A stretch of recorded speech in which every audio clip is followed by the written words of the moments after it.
Desa Liman bukan desa terpencil, tidak terlalu jauh dari kota, hanya 1 jam perjalanan. Tapi ada sesuatu yang membuat orang kota enggan tinggal lama di sana. Tidak ada catatan sejarah sebelum tahun ke-1982. Bukan hanya arsip hilang, seolah desa itu belum pernah ada sebelum tahun itu. Padahal bangunan-bangunannya jelas tua, rumah-rumah kayu dari era 40-an, parit batu berlumut, menara air besi dengan tanggal pembuatan 1939 dan sebuah gedung administrasi desa yang pintunya selalu terkunci. Setiap kali ada wartawan, peneliti, atau mahasiswa mencoba meminta arsip, tidak ada. Kata para penduduk, sesudah 1982 baru kami mencatat. Tapi orang-orang yang tinggal lebih lama, terutama generasi tua, selalu menjawab sambil mengalihkan pandangan, sementara tangan mereka bergetar pelan, seolah mereka tahu tapi tidak bisa bicara. 3 mahasiswa jurusan sejarah, Dinda pencatat paling teliti, Feral fotografer kampus, Bima pendiam, ahli membaca bahasa lama. Mereka datang untuk meneliti struktur desa tua. Namun dari awal semuanya terasa aneh. Saat mereka tiba di kantor desa, seorang pegawai tua, Pak Surya, memberi mereka map tipis. Isi mapnya 1 lembar peta desa polos, 1 lembar daftar kepala desa dimulai dari 1982, dan 1 lembar kertas kosong yang seharusnya berisi laporan pembangunan 1970 sampai 1980. Dinda menunjuk kertas kosong itu. Pak, ini tidak ada apa-apa. Pak Surya menelan ludah. Hidungnya mengembang, seperti menahan napas. Memang begitu. Jangan cari laporan sebelum itu. Tidak ada yang ingin dibuka, ia berkata sambil menutup map dengan cepat. Terlalu cepat, seolah takut mereka membaca terlalu lama. Feral memotret gedung administratif tua. Dalam fotonya, jendela lantai 2 terlihat. Ada bayangan seseorang berdiri di balik tirai. Padahal gedung itu kosong total dan lampunya mati. Pak Surya mengizinkan mereka menginap di rumah keluarga lama yang sudah tidak ditempati. Rumah itu tidak nyaman.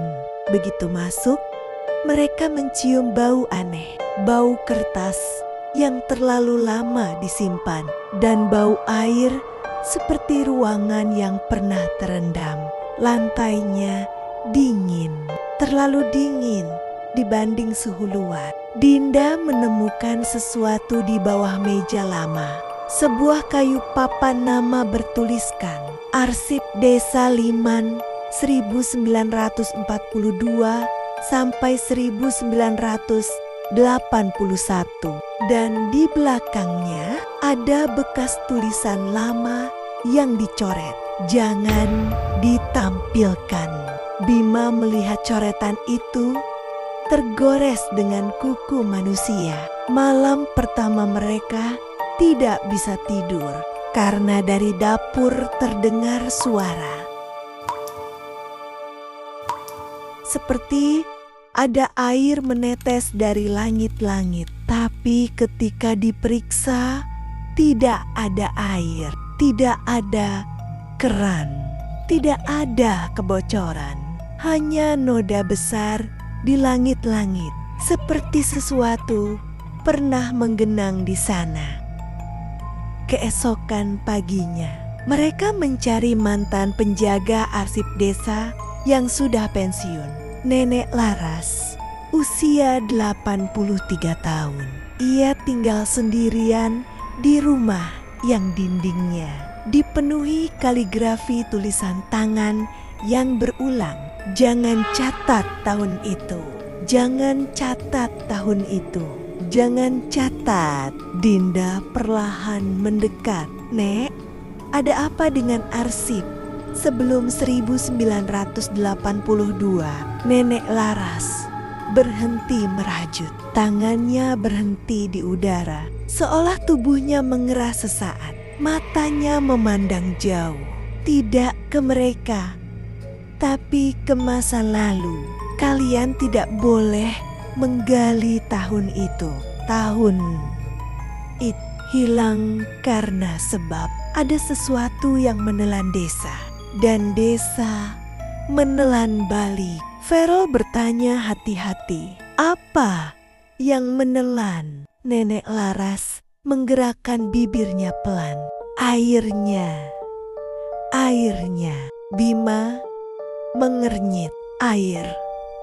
Apa? Nenek Laras menajamkan suaranya. Air yang bukan air.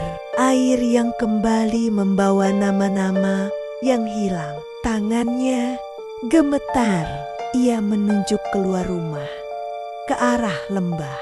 Sumur lama. Sumur yang menelan 1 tahun penuh. Sumur lama tidak ada di peta, namun para penduduk tua tahu lokasinya. Untuk menuju ke sana, mereka melewati jalan batu yang jarang digunakan, tertutup semak. Di tengah perjalanan, mereka mulai mencium bau air payau, bau barang basah, bau kertas rusak yang terendam terlalu lama. Dinda mengangkat kamera. Di kejauhan tampak sebuah bangunan kecil dari kayu gelap. Atapnya hampir runtuh. Sumur itu tidak besar, diameter hanya selebar 2 meter. Namun kedalamannya tidak terlihat. Ketika Bima menjatuhkan batu kecil ke dalamnya, tidak terdengar kedua. Tidak ada bunyi batu menyentuh air. Tidak ada gema. Seolah sumur itu menghisap suara. Farel memotret bagian dalam sumur. Tapi ketika dilihat di layar kamera, ada wajah-wajah kabur di antara kegelapan. Seperti permukaan air memantulkan bayangan. Lalu salah satu wajah membuka mata dan melihat langsung ke kamera. Farel menjatuhkan kameranya. Ini bukan pantulan. Di rumah kosong tempat mereka menginap, Bima menemukan ruang kecil di bawah tangga. Ruang itu awalnya tertutup lemari, tapi lemari itu bergeser sendiri saat mereka lewat. Dalam ruang kecil itu ada buku, catatan tua, lembaran absen, dan 48 nama lengkap. Di samping semua nama tertulis satu kata, TINGG ILA -24 de novembro de 1981. Dinda mengerutkan kening. Tapi Pak Surya bilang desa baru mencatat tahun 1982. Nama-nama itu bukan dari keluarga penduduk yang masih ada. Tidak ada satupun dari nama itu yang pernah mereka dengar. Seolah 48 orang itu dihapus dari sejarah. Farel membaca catatan di halaman belakang. Ada satu kalimat yang tertulis berulang dengan gaya tulisan berbeda-beda. Jangan catat nama mereka. Mereka akan kembali. Bima menelan ludah. Kembali dari mana? Dari ruangan lain. Terdengar suara seretan. Seperti lantai basah diinjak kaki tanpa alas. Tapi ketika mereka mendekat, ruang itu kosong, hanya meninggalkan jejak air kecil memanjang yang perlahan menghilang seperti terserap oleh udara. Malam kedua, pukul 02,19, Dinda terbangun mendengar suara seperti tumpukan kertas ditarik dari rak. Ia menyalakan lampu meja dan seluruh ruang tamu dipenuhi dokumen. Ratusan, mungkin ribuan. Berkas, foto, peta lama, absen murid, surat kematian, daftar proyek desa. Semuanya tercecer, tidak masuk akal. Karena ruangan itu kosong sebelumnya. Di lantai terdapat satu map besar berlabel Liman 1981. Jangan dibuka. Tangan Dinda bergetar, tapi ia membuka. Isinya hanya satu foto hitam putih gedung desa terendam air setinggi pintu. Satu foto sumur lama dengan puluhan orang berdiri mengelilinginya. Dan satu foto terakhir, 48 wajah murid. Wajah yang mereka lihat tadi siang dalam daftar nama. Semua menghadap kamera. Semua ekspresinya kosong. Namun di belakang mereka, di langit, terdapat bayangan kabur seperti air berputar. Bima menemukan catatan kecil terselip. Air naik, air menelan mereka, air mengembalikan mereka.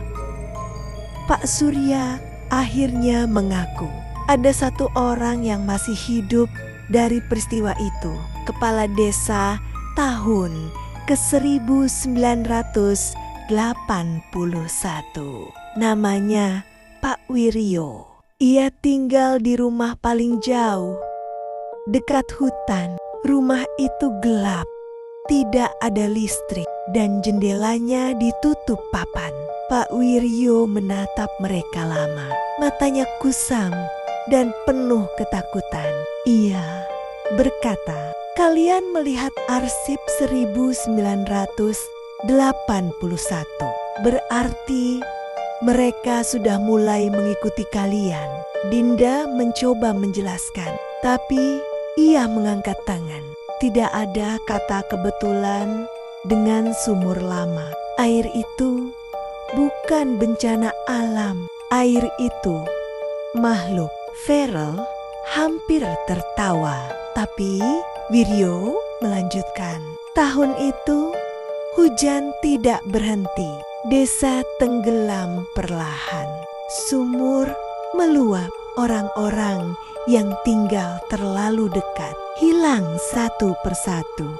Bima bertanya, bagaimana bisa hilang tanpa jejak? Pak Wiryo menunduk, karena yang hilang bukan hanya orangnya, tapi tahun itu juga ikut ditelan. Ia menunjuk kepala Dinda. Arsip muncul dengan sendirinya, bukan? Kalian tidak mencari, tapi arsip yang menemukan kalian. Dinda mengangguk pelan. Wiryo menatap ke lantai. Jika arsip mulai muncul, itu berarti air mulai mencari saksi baru. Jam 01.05, rumah itu mulai berbau air payau. Farel mengintip dari jendela. Di halaman rumput, air perlahan muncul dari tanah.